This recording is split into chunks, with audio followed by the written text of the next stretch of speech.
The trees, they are singing to the tune of a song, and the wind is gently ringing the bell that brings the morning, the welcome of the dawn.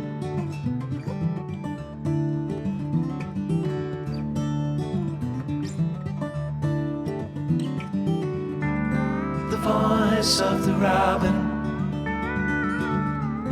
the call of the dove, the red leaves are falling, the barn owl is gone. Good morning to myself, because I don't know if it's morning for you. Whether you love them or hate them, pet sweaters exist. And I think people exist on a spectrum between I would never sweater my dog, thousands of years of breeding have set them up to withstand the negative 85-degree temperatures I take them out in. And then you have other people that are like, I dress my cat up as different Sex and the City characters once a week. I exist somewhere in the middle of this spectrum where I don't sweater cats that don't want to be sweatered, but my cats are either indifferent or at times enjoy wearing sweaters, and you'll just have to trust me on that. And yes, I'm using sweater as a verb, to sweater a cat. That's grammar. I have made many cat sweaters in the 3.5 years that I have been a cat owner. When Pippin was a little baby, a little kitten, she actually enjoyed wearing sweaters, and she would sleep on them if she wasn't actively wearing them. And so I made her quite a few sweaters, and I would also take her on a lot of hikes in the winter in Wisconsin, and it got really cold. So I would always put a sweater on her before we were going to do a cold hike. And then I would also try to do like a bright color, so if she got lost or got off her harness for some reason, that someone could see her and be like, oh yeah, she is a human. It's not just a stray cat that made themselves a sweater. Today I'm going to make Pippin another sweater. The first thing that I consider when I'm going to make a cat sweater is, what do I want it to look like? I first started out just using it as an opportunity to experiment with different stitches and techniques that I didn't know in a smaller format, and I would have a completed finished object by the time I was done. But lately, most of the cat sweaters I make, since they have quite the collection, have been little mini versions of sweaters I've made for myself so that we can match. Because that's the level of cat owner I am, is one that has handmade matching sweaters with my cat. But in general, I think making pet sweaters have been a great opportunity for me to use up scrap yarn, try out different stitch techniques that I haven't done before, practice self-drafting and gauging. I think it's just a good part of like learning and growing as a knitter, is doing little projects like this where you can try something new, it doesn't take forever, and it just kind of takes some of the pressure off. If it doesn't turn out well, my pet's not going to be wearing it 24/7. She's just going to be wearing it when she's out on the balcony in the winter. Although I do wonder if some of the neighbor cats see her on the balcony and kind of make fun of her for her sweaters. But I like to think that they're just jealous that their owners don't make them sweaters. The second consideration is yarn, and I actually have some visual aids for this one. Do you ever have days where you just want to hug a pillow? Like, this is a hug a pillow kind of day. Not in a bad way, but in like a, this is really cozy and I just really like hugging this pillow, because my cat won't let me squeeze her very much. When it comes to me choosing a yarn to make a cat sweater, and if I was making one for a dog too, or a horse or anything, I think the first thing that I learned was not using anything larger than a DK weight, because when it comes to yarn, my number one thought is this going to be comfortable for my pet to wear? So the number one, like, obvious thing that might not be obvious to everybody is some pets are allergic to wool, just like humans are, some cats and some dogs. To my knowledge, that could be wrong. I'm not a medical professional. But my cats have been around my wool sweaters for a long time without any issues, so I'm pretty confident in knowing that they are not currently allergic to wool. And the two things that I think about when it comes to the comfort of their sweater in relationship to the yarn that I'm picking is making sure that I'm not doing anything larger than a DK weight. And I can't imagine ever using a bulky weight for a pet. Maybe if I was doing something for like a St. Bernard, but even then, I don't know. I just feel like really bulky and thick yarns are really stiff, and so I wouldn't really use them for an animal because they're not comfortable for them to move in. And I've noticed that my cats like the sweaters more that feel like they're wearing nothing. Like anything that they can move in that has a lot of drape and moves with their body really well, they like those sweaters, not so much ones where they feel confined in any sort of way. And the other thing to consider is temperature. And I just think about like, what would I want to wear in this situation? So if I'm taking Pippin out on a winter hike and I need a sweater for that, well, I'm going to go with something warmer. And if I am gonna have her wearing a sweater just for a picture in the summer, then I'm gonna go with something that's more breathable. I am not a yarn expert, but this is my amount of yarn knowledge, and I'm just using stuff that I already had on hand to talk about this. So there are many material types that are not being represented here, but I like using the alpaca yarn for like really cold winter days, and it's nice. I like this one. This is Drops Alpaca. It's small. It might even be fingering weight or sport weight, but it's so drapey and so warm. This is perfect for winter hikes, especially when we lived in Wisconsin and it was extra cold. Now that I live in Oregon, it's quite a bit warmer in the winter, and so for a winter sweater, if I'm taking them out on the balcony for a couple hours, I'd go with a merino wool just because that's not quite as hot in my experience as the alpaca and still has like a decent amount of drape to it. I haven't made a cat sweater with a wool cotton blend, but I feel like that would be a really good option. This is the Happy Place yarn, but I feel like that blend would be such a good option for like spring and fall and maybe even winter indoors so that it's breathable but a little bit warm. I also don't know until I put the sweater on them if they're gonna like it or not, and they just have different material preferences. Each of my cats too, they differ what materials that they like. Just like humans. Wild, what a concept. When I use a cotton yarn, I would not go with anything thicker than a sport weight because in my experience, cotton yarn can be so stiff. Some are really drapey, but I just haven't come across any. So if you have any drapey cotton yarn recommendations for me, like put it in the comments, please. So yeah, if I was gonna do a cotton yarn, it would definitely be something thinner. Bamboo, I like for summer sweaters because it's so drapey. It's insanely drapey and silky and breathable. And I feel like this is one of the materials where they just feel it moving with their bodies really nicely and it doesn't feel like they're wearing anything. And then this is a cotton synthetic blend, and so it's a good mixture of like getting warmth from the synthetic fibers but is still like pretty breathable. This is mostly cotton. I don't remember the exact percentage, but this one is way more cotton than it is any other material. It is on the thicker side, but it's not quite as stiff as other cottons. So this is the one I'm going to use today.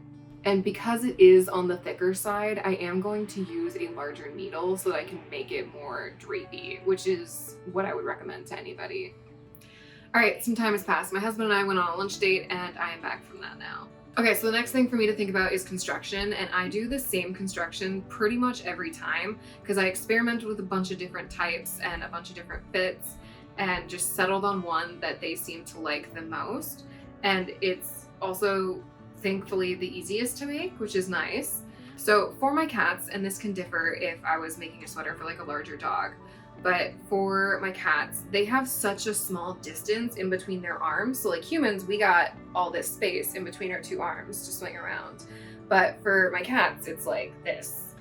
And it's like less than an inch. And I find that even if I do like a thin inch panel, they just walk around kind of weird. And I think they feel way more restricted. So I find it easier to just do a construction where there are no like two separate armholes and instead it's just one big hole. And that way they have complete freedom of movement. Nothing is constricted. Nothing's preventing them from walking around and stretching. Aesthetically, it's not as like cute as the other sweaters with sleeves on it, but it is the one that they like the most and I'm making it for them to wear. The nice thing about this construction is how easy it is. So typically when I do this, I'll work, whether it's knitting or crochet, in the round and then do back and forth for the back panel portion and then go in the round for the part that goes around their belly here. Mary has very kindly agreed to model the sweater for you so you can see what it looks like on a cat. And you can see all this space in her belly is all free. And you can see all this space is pretty free for her arms to move around really easily. She's such a chill girl. I love her. Little paw massage. But when you're looking at like a cat or a dog, most of the time you're not looking at their bellies. All you can see is their back. So it's nice that it looks like a full sweater, but they are just way more comfortable in it. And the thing I also like about that construction is it's really easy to work flat on straight needles in the round with magic loop method. You can do it with DPNs, small circular needles with like a 9-inch cord. It can be crocheted. And the nice thing about this construction is that it's so simple and vanilla that anything can be added to it to give it a lot more personality and interest. So I love adding color work, cabling, messing around with different stitch types, especially with crochet. It's really nice with crochet when I want to try out a different stitch technique. For the sweater I'm going to be doing this weekend though, I'm going to make it match a sweater that I've already made because I have so much yarn left over from that project. What I made is just a very simple raglan sweater. So yeah, super basic, top down, twisted rib knit collar, stockinette stitch body. It's gonna be easy peasy. I also think that this material and the needle size I used is a little bit too stiff for what I want to do for the cat. Like I feel like Pippin just wouldn't find it as comfortable. So I am going to swatch, and I'm going to swatch with a larger needle size than I used for this. And hopefully we'll see what the gauge is like for that. So the next step for me is making a gauge swatch. For my gauge swatch, I think I'm going to try using 5mm needles, and I'm going to do it the whole thing back and forth and seam it up at the end because it's good for me to practice seaming. I just need to like get myself used to seaming more because there are a lot of really beautiful projects that involve seaming and I just want to feel more comfortable with it. So this is 5mm needle tip on one end and 4.5mm tip on the other end because my purl stitches are looser than my knit stitches. So when I go to do a row where I'm working knit stitches, I use the larger needle, and then when I have to flip it over and work back the other side and do purl stitches, I use the smaller needle tip. It just gives me like a more even fabric when I'm done. And then I do know already, so I'm gonna be doing a twisted rib knit collar. And I just know from experience that my twisted rib knit is almost always the same gauge as my stockinette stitch if I use the same needle tips for both of them. So that's what I'm gonna plan on doing. Anyways, time to make a gauge swatch. Do you want a gauge swatch with me? All right, I'm gonna grab my tea, so don't sit in my lap yet.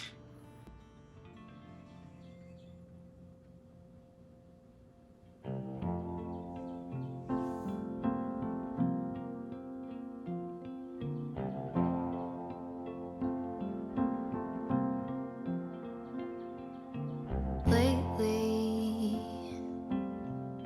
my monkey mind is turning over.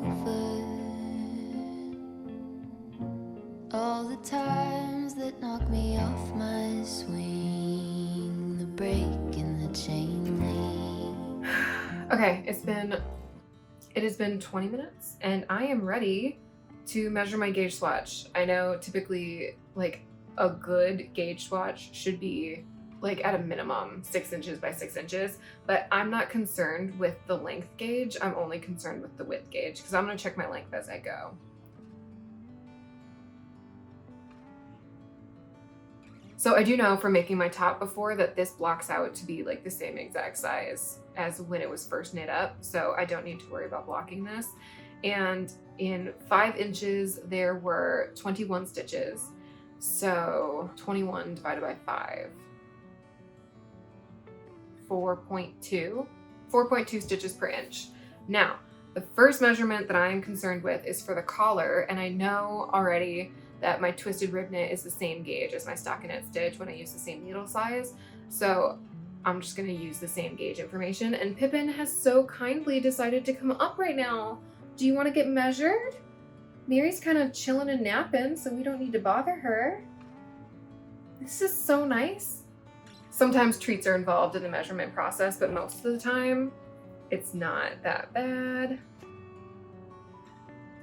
And 9 inches. When I measure around the neck, I try not to pull it tight and instead go for like, because they have fur. So one thing that I also know is I prefer 0 inches of positive ease when I make cat sweaters. And that's really helpful to know when I'm measuring. But essentially I will go ahead and measure around their neck, and I won't pull it tight, just kind of pull it for me at like what would be a comfortable amount. Can I fit a couple fingers under there and it still has like plenty of room? And that way it's not like sucking in their fur, because then what you get is like a really tight sweater and their fur just like popping out at all the ends, which is admittedly hilarious, but not what I want. So in the case of Pippin, her neck at that measurement is about 9 inches. So I'm gonna take 4.2 and multiply it by 9. Oh my gosh, okay. Let me math this.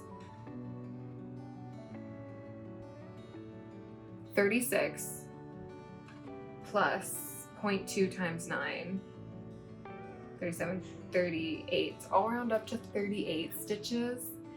And then I'm also working it flat and then gonna seam it, and I'm gonna have 2 extra stitches on either side. So I'm gonna add 4. So instead of casting on 38 stitches, I should cast on 42 stitches. So I'm gonna cast on 42 stitches around the neck, twisted rib. Hi. I just know with my cats that I do like an inch and a half of collar before going on to the stockinette stitch for their body. Something else I do is I do let them play with my measuring tapes. It makes crafting harder, but it also means that they're not scared of it when I go to measure them. Pippin is clearly not scared. Do I got 2 sleepy babies?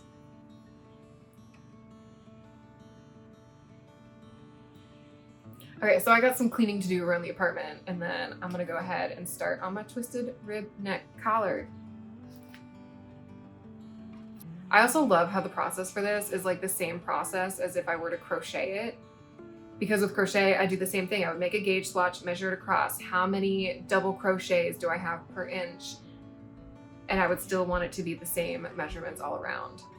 I feel like I can't stress enough just how easy of a project this is to self-draft. So I would recommend it to anybody that really wants to practice making something without a pattern, if that's something that you're not entirely comfortable with.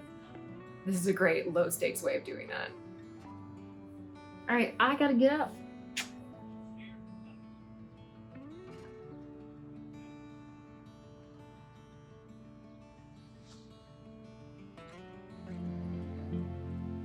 But then it came as a surprise,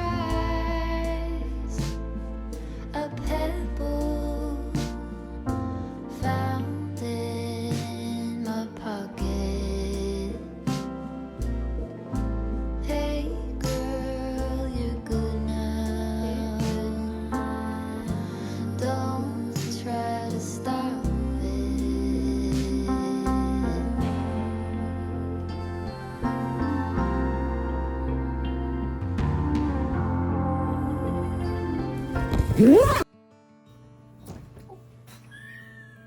You know when you fall a little harder on the couch than you were hoping for?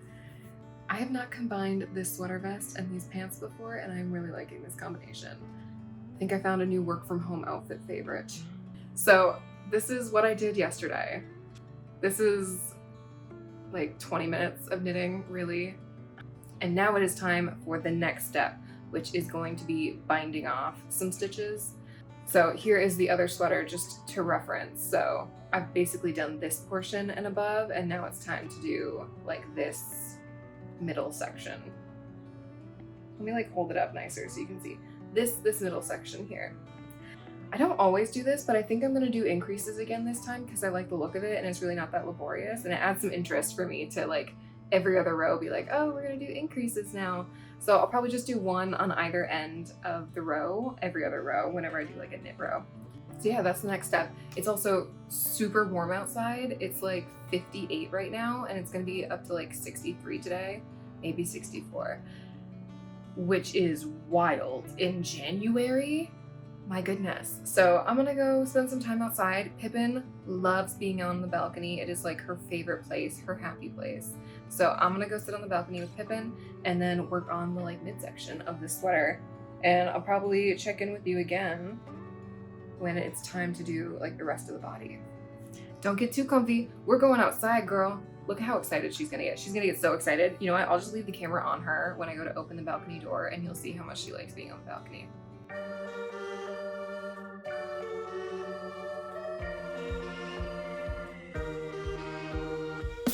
Damn, feeling lucky. I've above my whole streets. Us two in these trees, diamonds on my feet. Caught up in these talks, circling my head top. Should've been more cautious, now I got what I wanted. Many I've been here before, made it out of 11 more. Like my frontal cortex, so I can't stop, I want it all. Listen up, I'm calling you, I need you to tell the truth. Remember when you wanted to, remember that I said my truth. Cut you at the perfect time. I was watching it then. You know what you wanna do, but I can never be your friend. Got me reading between the lines. So I've been working on this for like 2 hours, I would say. And the only thing I have left to do now is 1 inch of ribbing, and then I'm done, minus the seaming, which I'm choosing not to think about. Although this is teeny tiny. There's like 3 inches of stuff to seam, so that's not gonna be bad, and I should just get over it. I'm kind of feeling like I want to make a really fancy sweater now. So I did a color work sweater for my cats, which was super cute, and it was based on the Caitlin Hunter halibut sweater pattern, because I made one for my husband and myself for a Christmas card, and we made matching ones for the cats for the Christmas card, which is just the best Christmas card that anyone's ever done, and I will never be convinced otherwise. It was art. And many relatives made comments that I loved. Hi, we're talking about you on the Christmas card. I'm gonna pop up a picture of the Christmas card, but I am going to edit my husband's face out just because that's a nice thing to do. But yeah, here's our Christmas card. Gotta see what I'm gonna do to top it this year. But anyways, that was fun because it's so extra of a sweater for the cats. And I kind of want to do one with like really intricate cabling or lace work. That would be really fun. This isn't that complicated, but I think maybe when I do my Ingrid sweater, when I'm done with that, maybe I could do like a cat version of the Ingrid sweater for myself. These are the things I think about. Cat sweaters for me are definitely a process knit because they have way more sweaters than they could ever use in their entire lives. But it's just a fun little weekend project. And I love it. I don't know why I did that. I don't know why I'm holding it up to me like I would with a sweater. Like, here's how it would look on me. Does it look great? Yes. Is this my color? Silly. Sunday is for the sillies. I'm gonna do an Italian bind off on this and then seam it up, and then I'll be done with this and we'll do a little fashion show. I mentioned this at the beginning, but I kind of want to stress it one more time. If anyone out there is not comfortable with self-drafting, either knitting or crochet, this would be such a great thing to practice with. Making a sweater for a furry friend. If you can make rectangles, you can do this. I think another fun thing about this is just how easy it is to modify and make this more interesting. So for this one, a really easy thing to do with this construction is just adding snaps and having it be a snap. That is the end of my ramble about the construction. When we wake, hear the birds and see the sun. Side by side our fears are done. All the good times just begun.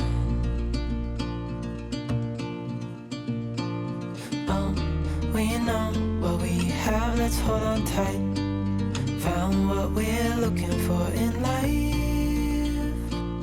Call us crazy, but things are finally right. With you and I, the future is bright.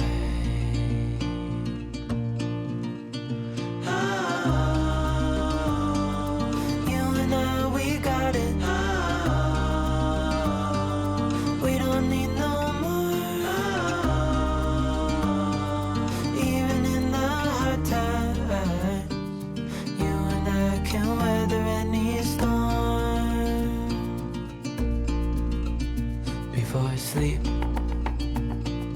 hear the crickets, see the moon.